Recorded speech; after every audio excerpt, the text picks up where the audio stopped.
नमस्कार बच्चों, आप लोगों का एक बार पुनः स्वागत है मेरे इस YouTube चैनल पर। कुछ दिनों के पश्चात कई दिनों से टेक्निकल प्रॉब्लम के चलते मैं आप लोगों को वीडियोस नहीं पहुंचा पा रहा था, लेकिन अब उस समस्या का समाधान हो गया है। तो आज आप पुनः देख सकते हैं मेरे वीडियोस। अब देखिए ध्यान से, आज अपन लोगों को पढ़ना है विलयन चैप्टर की डे 7 की क्लास है बेटा ये। और अपन लोगों को पढ़ना है विलयन के अणुसंख्या गुण क्या होते हैं, colligative properties of the solution क्या है ये समझो ध्यान से। मैं आप लोगों को पढ़ा चुका हूं बेटा, विलयन के दो मुख्य अवयव होते हैं, एक विलेय और एक विलायक। तो विलयन के वे गुण जो विलेय के अणुओं की संख्या पर निर्भर करते हैं। विलयन के वे गुण जो विलेय के अणुओं की संख्या या विलेय के आयनों की संख्या या विलेय के कणों की संख्या या विलेय के मोलों की संख्या पर निर्भर करते हैं, विलयन के अणुसंख्यक गुण कहलाते हैं। बेटा बोलेंगे आप विलेय के, चाहे मोल बोल दो, चाहे अणु बोल दो, चाहे आयन बोल दो, चाहे कण बोल दो, चाहे परमाणु बोल दो, लेकिन निर्भर किस पे करेंगे, वो विलेय के। ठीक है ना। तो बेटा विलयन के वे गुण जो विलेय के अणुओं की संख्या पर, विलेय के मोलों की संख्या पर, विलेय के कणों की संख्या पर निर्भर करते हैं, विलयन के अणुसंख्यक गुण कहलाते हैं। The properties of the solution which depend upon molecules of the solution या मोल्स ऑफ द सॉल्यूशन या पार्टिकल्स ऑफ द सॉल्यूशन या आयंस ऑफ द सॉल्यूशन या एटम्स ऑफ द सॉल्यूट के। ठीक है ना। सॉल्यूशन की ऐसी प्रॉपर्टी जो मॉलिक्यूल्स ऑफ द सॉल्यूट पर डिपेंड करती है, मॉलिक्यूल्स ऑफ द सॉल्यूट पर डिपेंड करती है। सॉल्यूट पर जो डिपेंड करती है बेटा, उसे अपन लोग बोलते हैं colligative property of the solution. मतलब कुल मिला के बेटा विलेय के अणुओं की संख्या आयनों की संख्या पर निर्भर करती है। कुल मिला के आप विलेय बोलें, बस विलेय के अणु बोलो या आयन बोलो या कण बोलो या मोल बोलो, कुछ भी बोलो, लेकिन विलेय पर निर्भर करती है, उसे अपन कहते हैं विलयन के अणुसंख्यक गुण। मेनली अपने कोर्स में बेटा 4 अणुसंख्यक गुण हैं, वो कौन कौन से? नंबर 1 परासरण दाब, नंबर 2 वाष्प दाब अवनमन, नंबर 3 क्वथनांक में उन्नयन और नंबर 4 हिमांक में अवनमन। ये 4 अपन लोगों को पढ़ने हैं बिल्कुल लाइन से। ठीक है। तो इन्हें पढ़ने से पहले सबसे पहले अपन को स्टार्ट करना है बेटा परासरण दाब। तो परासरण दाब जानने से पहले हमें यह जानना बहुत जरूरी है कि परासरण की क्रिया क्या होती है, और परासरण की क्रिया जानने से पहले हमें यह जानना जरूरी है कि झिल्लियां कितने प्रकार की होती हैं। ठीक, आइए देखते हैं। तो सबसे पहले बेटा मैं आज आपको पढ़ाने जा रहा हूं कि झिल्लियां किन्हें कहते हैं अपन। तो बेटा झिल्ली, जैसे पन्नी एक प्रकार की झिल्ली है, कपड़ा एक प्रकार की झिल्ली है। समझ में आ रहा ना कि नहीं आ रहा? ठीक, अपनी जो स्किन है बेटा वो भी एक प्रकार की झिल्ली ही कहलाती है। ठीक है। तो झिल्लियां क्या होती हैं बेटा? जैविक या रासायनिक पदार्थ की पतली परत को झिल्ली कहते हैं। जैविक या रासायनिक पदार्थ की पतली परत को झिल्ली कहते हैं बेटा। जैविक या रासायनिक पदार्थ की पतली परत को हम झिल्ली कहते हैं। तो हम आप लोगों को बेटा स्टार्ट कर रहे हैं अभी इस समय कि झिल्ली क्या होती है, मेम्ब्रेन्स क्या होती हैं। ठीक है। तो बेटा जैविक या रासायनिक पदार्थ की पतली परत को हम झिल्ली बोलते हैं। ये जो मेम्ब्रेन, ये जो झिल्लियां हैं बेटा, ये 3 प्रकार की होती हैं। कितने प्रकार की होती हैं? 3 प्रकार की। नंबर 1 बेटा मेम्ब्रेन क्या होती है? बायोलॉजिकल या केमिकल सब्सटेंस की थिन लेयर को हम मेम्ब्रेन बोलते हैं बेटा। The thin layer of biological और chemical substance is known as the membrane. इन्हें 3 पार्ट्स में डिवाइड किया गया है। नंबर 1 होती है बेटा पारगम्य झिल्ली। क्या होती है? पारगम्य झिल्ली, मतलब बेटा परमिएबल मेम्ब्रेन। क्या होती है? Permeable membrane. ठीक है ना। सुनो बेटा, जैविक या रासायनिक पदार्थ की वह पतली परत बेटा जिसमें से विलेय और विलायक दोनों आसानी से आर पार निकल जाते हैं। बेटा जैविक या रासायनिक पदार्थ की वह पतली परत जिसमें से विलेय और विलायक दोनों आसानी से निकल जाते हैं बेटा, उसे अपन लोग कहते हैं पारगम्य झिल्ली। बायोलॉजिकल या केमिकल सब्सटेंस की वह थिन लेयर बेटा जिसमें से सॉल्यूट और सॉल्वेंट दोनों इजीली पास आउट हो जाते हैं बेटा, उसे अपन लोग बोलते हैं परमिएबल मेम्ब्रेन। दूसरी होती है बेटा अपारगम्य झिल्ली।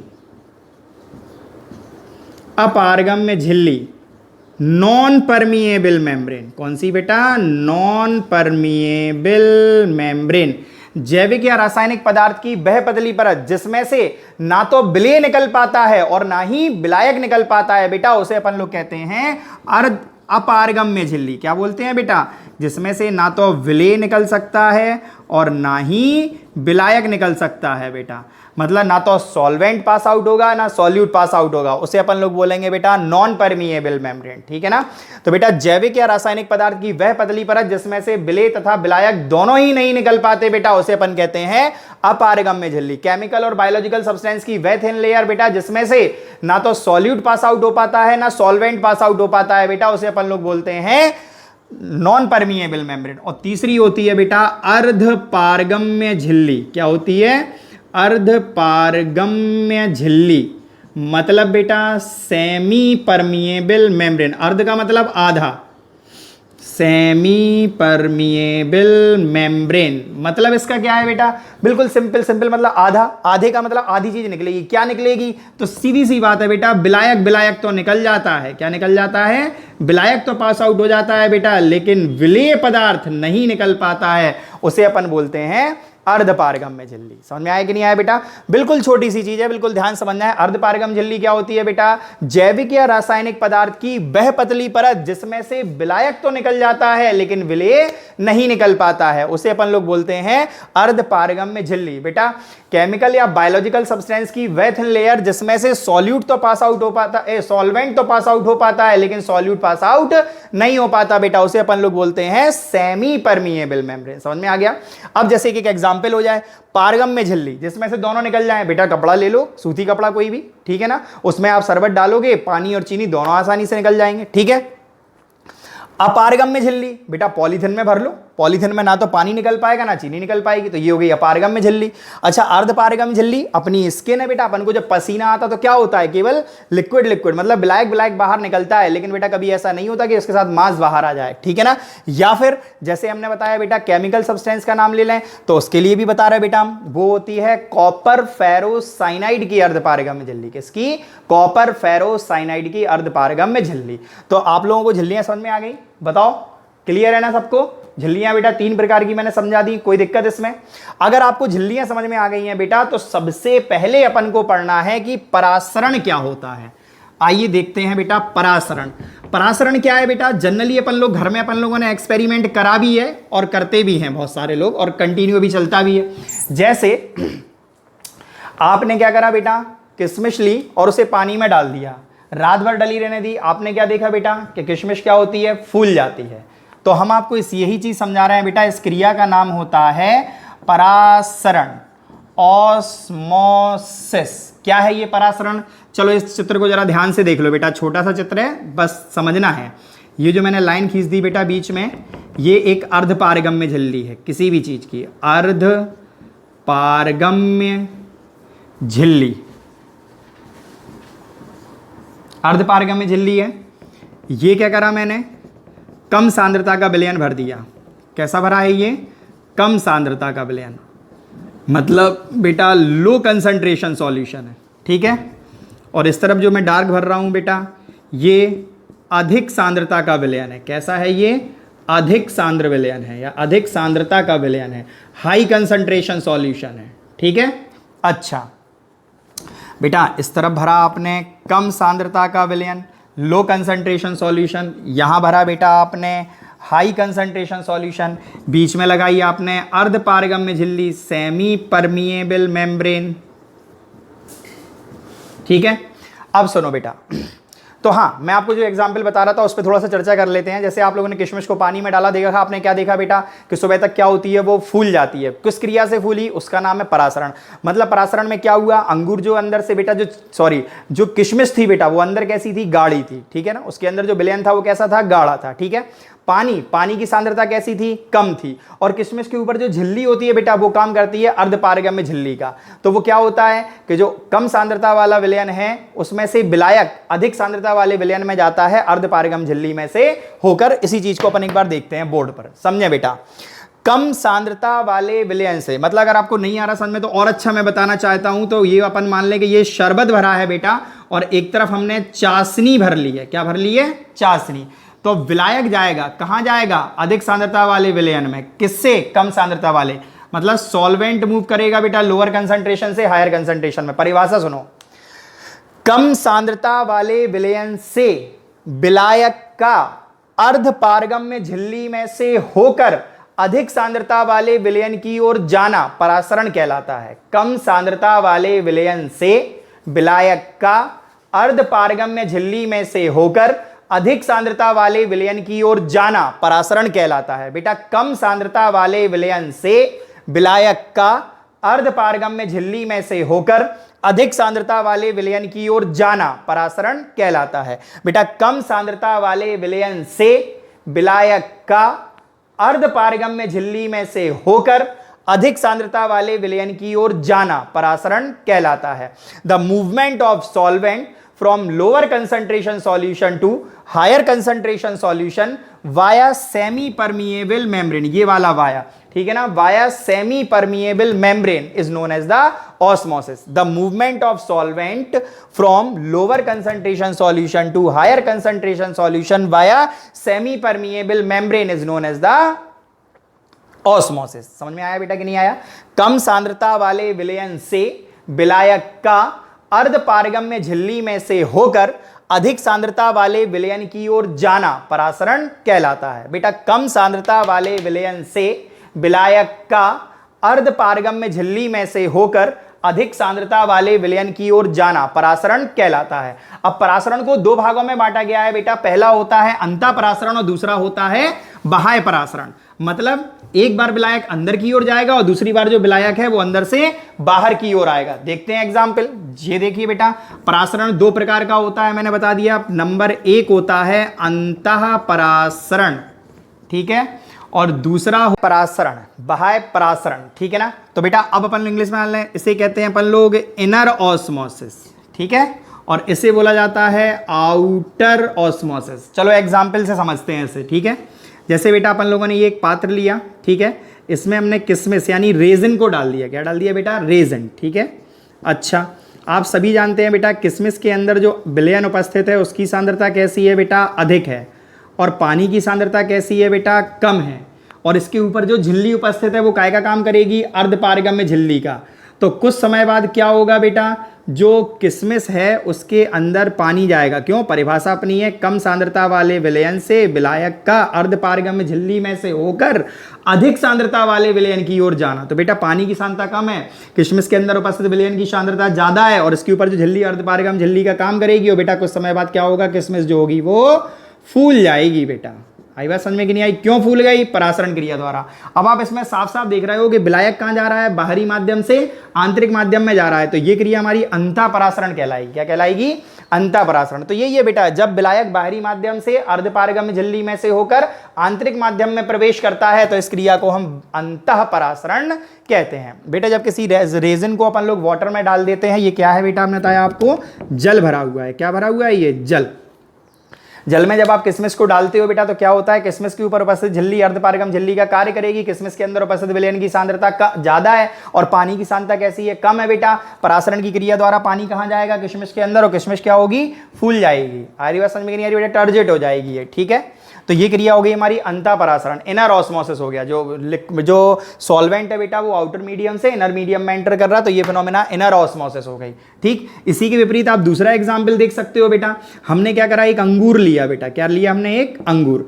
और आपने इस अंगूर को या तो नमक के विलयन में डाल दिया, NaCl सॉल्यूशन में डाल दिया बेटा, ठीक है ना, या फिर आपने इससे चाशनी में डाल दिया। किस में डाल दिया बेटा? चाशनी में डाल दिया। आपने ये क्या लिया बेटा?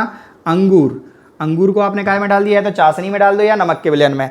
तो बेटा जो नमक का विलयन है इसकी सांद्रता अधिक है। इसकी सांद्रता कैसी है? अधिक है। और अंगूर के अंदर उपस्थित विलयन की सांद्रता कंसंट्रेशन कैसी है बेटा? कम है।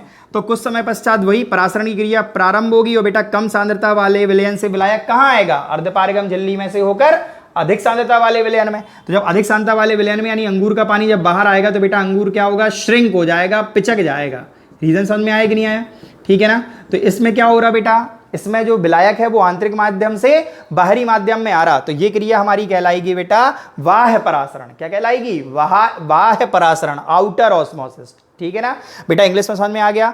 क्या हुआ? हमने बेटा क्या लिया? ग्रेप्स को लिया और अपन ने कायम वाटर में डिसॉल्व कर दिया, वाटर नहीं सॉरी बेटा, NaCl सॉल्यूशन, या आपने इसे चाशनी में डिप कर दिया। तो बेटा चाशनी या NaCl सॉल्यूशन की जो कंसंट्रेशन है वो हाई है और अंगूर के अंदर जो सॉल्यूशन है उसकी कंसंट्रेशन लो है, और इसके ऊपर जो झिल्ली है वो अर्धपारगम्य झिल्ली यानी सेमी परमिएबल मेम्ब्रेन का वर्क करेगी, ऑस्मोसिस की फिनोमेना स्टार्ट होगी, और जो सॉल्वेंट है वो लोअर कंसंट्रेशन से हायर कंसंट्रेशन में मूव करेगा वाया सेमी परमिएबल मेम्ब्रेन। तो अंगूर क्या होगा बेटा? श्रिंक हो जाएगा। आई बात समझ में कि नहीं आई बेटा?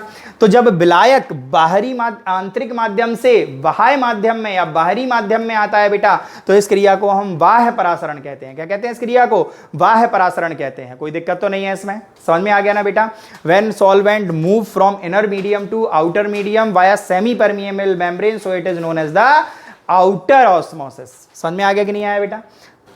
आइए अब देखते हैं विसरण किसे कहते हैं। ठीक, परासरण में क्या करा था बेटा, एक तरफ कम सांद्रता का विलयन था, दूसरी तरफ अधिक सांद्रता का विलयन था। ठीक, और बीच में आपने क्या लगाई थी, अर्धपारगम में झिल्ली। वही काम अपन यहां करने वाले हैं, बस अर्धपारगम झिल्ली नहीं लगानी है। यहाँ एक तरफ हमने भर लिया बेटा कम सांद्रता का विलयन, दूसरी तरफ भर लिया बेटा हमने अधिक सांद्रता का विलयन, और बीच में पार्टीशन से अलग कर रखा था, और हमने अब बेटा वो पार्टीशन को हटा दिया। विसरण की क्रिया आरंभ हो जाएगी। क्या? अब सुनो, जब दो भिन्न सांद्रता वाले विलयनों को आपस में मिला दिया जाता है, जब दो भिन्न सांद्रता वाले विलयनों को आपस में डायरेक्ट मिला दिया जाता है बेटा, तब अधिक सांद्रता वाले विलयन से विलेय और कम सांद्रता वाले विलयन से विलायक एक दूसरे के विपरीत दिशाओं में गति करने लगते हैं, और इस क्रिया को हम बोलते हैं बेटा विसरण। क्या बोलते हैं इसे? विसरण। बेटा फिर सुनो, जब दो भिन्न सांद्रता वाले विलयनों को आपस में डायरेक्ट मिला दिया जाता है, तब अधिक सांद्रता वाले विलयन से विलेय और कम सांद्रता वाले विलयन से विलायक एक दूसरे के विपरीत दिशाओं में गति करने लगते हैं, और इस क्रिया को बेटा हम बोलते हैं विसरण। बेटा फिर सुनो, जब दो भिन्न सांद्रता वाले विलयनों को आपस में डायरेक्ट मिला दिया जाता है बेटा, तो कम सांद्रता वाले विलयन से विलायक और अधिक सांद्रता वाले विलयन से विलेय एक दूसरे के विपरीत दिशाओं में गति करने लगते हैं बेटा, और ये जो क्रिया कहलाती है उसे अपन कहते हैं विसरण। बेटा जब दो डिफरेंट कंसंट्रेशन के सॉल्यूशन को डायरेक्ट कांटेक्ट में लाया जाता है, तो हायर कंसंट्रेशन के सॉल्यूशन से सॉल्यूट और लोअर कंसंट्रेशन के सॉल्यूशन से सॉल्वेंट एक दूसरे के अपोजिट डायरेक्शन में मूव करने लगते हैं बेटा, और ये फिनोमेना कहलाती है डिफ्यूजन ऑफ द सॉल्यूशन। समझ में आया बेटा कि नहीं आया? जब दो डिफरेंट कंसंट्रेशन वाले सॉल्यूशंस को आपस में डायरेक्ट कांटेक्ट में लाते हैं बेटा, तो हायर कंसंट्रेशन के सॉल्यूशन से सॉल्यूट और लोअर कंसंट्रेशन के सॉल्यूशन से सॉल्वेंट एक दूसरे के अपोजिट डायरेक्शन में मूव करने लगते हैं बेटा। ये फिनोमेना कहलाती है डिफ्यूजन ऑफ द सॉल्यूशन। आया समझ में कि नहीं आया बेटा? तो अगर जैसे हम आपसे इसमें अंतर पूछें तो बिल्कुल सिंपल सी चीज है। क्या? नंबर 1 यहां साफ साफ दिख रहा है, परासरण में किसकी आवश्यकता है? अर्धपारगम्य झिल्ली की आवश्यकता है। परासरण में अर्धपारगम्य झिल्ली की आवश्यकता है, और विसरण में अर्धपारगम्य झिल्ली की आवश्यकता नहीं है बेटा। यहां सेमी परमिएबल मेम्ब्रेन की रिक्वायरमेंट है, और विसरण में सेमी परमिएबल मेम्ब्रेन की रिक्वायरमेंट नहीं है। दूसरा पॉइंट बेटा, परासरण की क्रिया में केवल कौन गति करता था? विलायक। कौन गति करता था? विलायक। सॉल्वेंट मूव करता था परासरण की क्रिया में, और विसरण की क्रिया में बेटा विलेय और विलायक दोनों मूव करते हैं बेटा। सॉल्यूट और सॉल्वेंट दोनों मूव करते हैं डिफ्यूजन में। आ रहा समझ में कि नहीं आ रहा बेटा? पहला पॉइंट हमने बताया, अर्धपारगम्य झिल्ली की आवश्यकता है परासरण की क्रिया में, विसरण की क्रिया में अर्धपारगम्य झिल्ली की कोई आवश्यकता नहीं होती है बेटा। दूसरा पॉइंट बताया हमने, परासरण की क्रिया में केवल विलायक गति करता है बेटा, विसरण की क्रिया में विलेय और विलायक दोनों गति करते हैं बेटा। परासरण की जो क्रिया है वो एक मंद क्रिया है, स्लो प्रोसेस है, ठीक है ना, और जो विसरण की क्रिया है बेटा वो एक तीव्र प्रोसेस है, तीव्र गति से होती है, या तीव्र क्रिया है, फास्ट प्रोसेस है। समझ में आ रहा कि नहीं आ रहा बेटा? ये 3 अंतर बताने हैं। परासरण की क्रिया में अर्धपारगम्य झिल्ली की आवश्यकता होती है, विसरण में अर्धपारगम्य झिल्ली की कोई आवश्यकता नहीं होती है। परासरण की क्रिया में केवल विलायक गति करता है, जबकि विसरण की क्रिया में बेटा विलेय और विलायक दोनों गति करते हैं, ठीक है। और लास्ट पॉइंट बेटा, परासरण एक मंद क्रिया है, जबकि विसरण एक तीव्र क्रिया है बेटा। ऑस्मोसिस में सेमी परमिएबल मेम्ब्रेन की रिक्वायरमेंट है, जबकि डिफ्यूजन में सेमी परमिएबल मेम्ब्रेन की कोई रिक्वायरमेंट नहीं है, ठीक है बेटा। ऑस्मोसिस की फिनोमेना में केवल सॉल्वेंट मूव करता है, इसमें सॉल्यूट और सॉल्वेंट दोनों मूव करते हैं बेटा। जो ऑस्मोसिस है वो एक स्लो प्रोसेस है, जबकि डिफ्यूजन एक फास्ट प्रोसेस है। तो आप लोग समझ गए होंगे बेटा परासरण और विसरण में अंतर क्या होता है। कोई दिक्कत तो नहीं इसमें? समझ में आ गया है? ठीक है। और अगर समझ में नहीं है तो आप लोग मुझसे डायरेक्ट कॉन्टेक्ट कर सकते हैं। अब अपन लोगों को आगे देखना है बेटा, अपन ने परासरण सीख लिया है, अंतः परासरण बाह्य परासरण सीख लिया है, विसरण सीख लिया है, परासरण विसरण में अंतर सीख लिया है। आज के इस वीडियो में बेटा अपन लोगों ने विलयन के अणुसंख्यक गुण सीख लिए, उसके बाद में उनके एग्जाम्पल पढ़ लिए। अपन लोगों ने झिल्लियाँ सीख ली, झिल्लियों में 3 प्रकार की झिल्लियाँ पढ़ी बेटा अपन लोगों ने, अर्धपारगम्य झिल्ली, पारगम्य झिल्ली, अपारगम्य झिल्ली। फिर अपन लोगों ने परासरण पढ़ लिया, परासरण के बाद बेटा अपन लोगों ने परासरण के प्रकार पढ़ लिए, अंतः परासरण और बाह्य परासरण। फिर अपन लोगों ने बेटा विसरण भी पढ़ लिया और परासरण विसरण में अंतर भी पढ़ लिया। मैं आज ये आप लोगों को 5-6 टॉपिक पढ़ा दिए हैं मैंने। अब नेक्स्ट टॉपिक में मैं आप लोगों को परासरण दाब पढ़ाऊंगा, फिर प्रतिपरासरण पढ़ाऊंगा कि परासरण दाब के बाद ही प्रतिपरासरण पढ़ा जा सकता है, क्योंकि जो प्रतिपरासरणी क्रिया है बेटा वो परासरण दाब के द्वारा ही होती है, तो वो पढ़ूंगा। और जिन बच्चों ने बेटा अभी तक मेरे चैनल को सब्सक्राइब नहीं किया है, या जो बच्चे ये पहली बार वीडियो देख रहे हैं, वो चैनल को सब्सक्राइब जरूर कर लें। जिन्होंने पुराने वीडियोस नहीं देखे हैं बेटा, तो डिस्क्रिप्शन में आपको लिंक दिया गया है, उस पर क्लिक करके आप लोग पहले बनाए गए सारे वीडियोस को देख लें, ताकि आगे आने वाले वीडियोस आप लोगों को और अच्छे से समझ में आएंगे। इसी के साथ मैं अपनी वाणी को विराम देता हूं। घर पर रहिए, सुरक्षित रहिए। धन्यवाद।